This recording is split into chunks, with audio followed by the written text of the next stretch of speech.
تھوڑی سی عبادت کر لو، اللہ کو یاد کر لو، پھر آرام کرنے کے لیے لیٹ جاؤ، صبح کے وقت جلدی بیدار ہو جاؤ، قرآن پاک کی تلاوت کر لو، اللہ کا ذکر اذکار کر لو، صلاۃ التسبیح آتی ہے، نماز میں مشغول ہو جاؤ۔ ساری زندگی سونا ہے اور سو کر کرنا کیا ہے؟ اس کے اوپر پچھتاوا بھی ہوگا، اس کے اوپر رونا بھی آئے گا، اس کے اوپر آنسو بھی بہنے لگ جائیں گے۔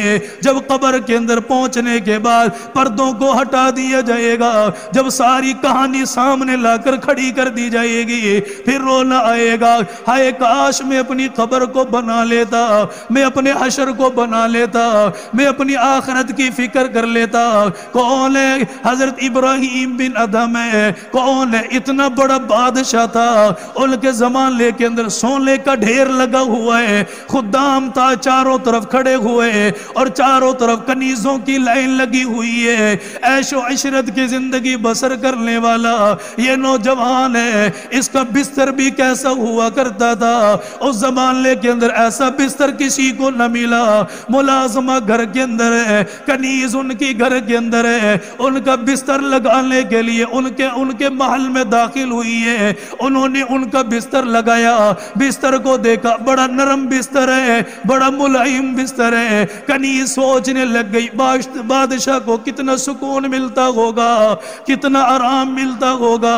کنیز یہ سوچنے کے بعد کہنے لگی ابھی کون سا بادشاہ آیا، تھوڑی سی دیر آرام کر لو۔ اس بستر کے اوپر آ کر لیٹ گئی۔ کہاں یہ کنیز چارپائی کے اوپر لیٹنے والی، کہاں یہ کنیز مٹی کے اوپر پڑنے والی، کہاں یہ کنیز نیچے زمین پہ لیٹنے والی۔ آج جب بستر ملا، آنکھ لگ گئی، نیند کی آغوش میں چلی گئی، پتہ ہی نہ چلا کتنا وقت گزر گیا، بادشاہ کے آنے کا وقت ہو گیا۔ محل کے اندر داخل ہوا، اپنی خوابگاہ کے اندر، اپنے بیڈ روم کے اندر آیا، اپنے کمرے کے اندر آنے کے بعد اس نے دیکھا بستر میرا عالی شان قسم کا بستر ہے، کنیز اس کے اوپر آرام کر رہی ہے۔ اس کے اندر اتنی جرت کہاں سے آ گئی، اتنی ہمت کہاں سے آ گئی، اتنی طاقت کہاں سے آ گئی؟ اس نے اس کنیز کو جگانا گوارا نہ کیا، اسے بیدار کرنا گوارا نہ کیا، اس کا نام لینا گوارا نہ کیا، آواز دینا گوارا نہ کیا۔ اپنے خادموں کو، غلاموں کو بلایا، ہاتھ کے اندر چابک کو پکڑا، کوڑا پکڑا، اس کوڑے کو پکڑنے کے بعد کنیز کے قریب آ گیا، اور کنیز کے پاس آنے کے بعد سوتی ہوئی کنیز کے اوپر، اس کے جسم کے اوپر کوڑا برسانا شروع کر دیا، اسے مارنا شروع کر دیا۔ عورت روتی رہی ہے، چیخیں نکلتی رہی ہے، ہائے ہائے کی آوازیں بلند ہوتی رہی ہے، لیکن بولے تو کیا بولے؟ کمزور جو ہوئی، عورت ذات جو ہوئی، کنیز جو ہوئی، خادمہ جو ہوئی، اس کی حیثیت کیا گئے، اس کی اوقات کیا گئے، روتی رہی ہے۔ بادشاہ نے اپنے سامنے کھڑا کر لیا۔ جب بادشاہ مار مار کے تھک گیا، اس کی چمڑی کو اپاڑ کر رکھ دیا گیا، پھر بادشاہ قریب آ گیا، اور تھوڑی سی دیر رونے کے بعد ہنسنے لگی ہے اور مسکرانے لگ گئی۔ اور یہ بادشاہ کہاں رہنے والا، اسے کیا پتا دکھوں کے اندر ہنسا کیسے جاتا ہے، اسے کیا پتا تکلیفوں کے اندر ہنسا کیسے جاتا ہے، اسے کیا پتا رونے کے بعد ہنسنے کا مزہ کیا ہوتا ہے۔ انہوں نے کبھی رو کے دیکھا تو انہیں پتا چلے، انہوں نے کبھی رو کے ہی نہیں دیکھا۔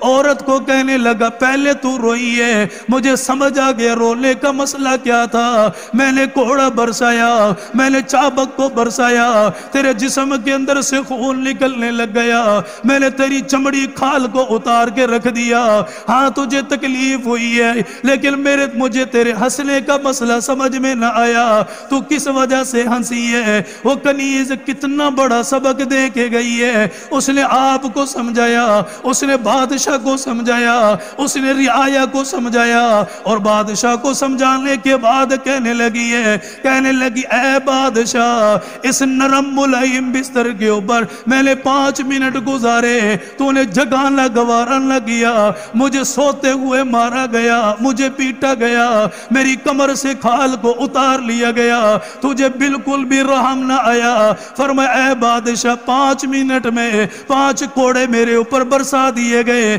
میں تو اس بات کے اوپر حیران ہو جو اس بستر کے اوپر سوتا ہی رہ گیا، جسے ہوش میں آنے کا موقع نہ ملا، اسے پتہ نہیں قیامت کے دن کتنے کوڑے اس کے اوپر برسائے جائیں گے۔ میں نے تو معاملہ برداشت کیا، پتہ نہیں تیرا کیا حال بنے گا۔ میں 5 منٹ سوئی، میرے اوپر اتنے کوڑے برسائے گئے، اور جو سوتا ہی رہ گیا، جو غفلت میں چلا گیا، اس کا حال کیا بنے گا؟ بادشاہ نے سنا، دل کے اوپر بات لگی ہے، رونے لگ گیا، آنکھوں سے آنسو جاری ہو گئے۔ ہے تو کنیز، ہے تو خادمہ، ہے تو میری غلام، لیکن بات بہت بڑی کر کے چلی گئی ہے۔ صبح کا وقت ہو گیا، دربار لگ گیا، اپنے وزیروں مشیروں کو بلا لیا، کہ تمہیں خدا کی ذات کا واسطہ ہے، ساری سرداری تمہارے حوالے، بادشاہ تمہارے حوالے۔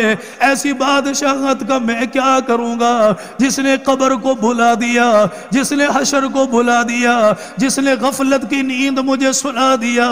ساری چیزیں حوالے کرنے کے بعد وہاں سے آگے نکل کے چلے گئے، اور کہاں گئے؟ ایک فقیر بن کر زندگی بسر کی ہے، ایک اللہ والا بن کے زندگی بسر کی ہے۔ اگر بادشاہ رہتا پتہ نہیں کوئی نام لیتا یا نہ لیتا، فقیروں میں آ گیا، اللہ والوں میں آ گیا۔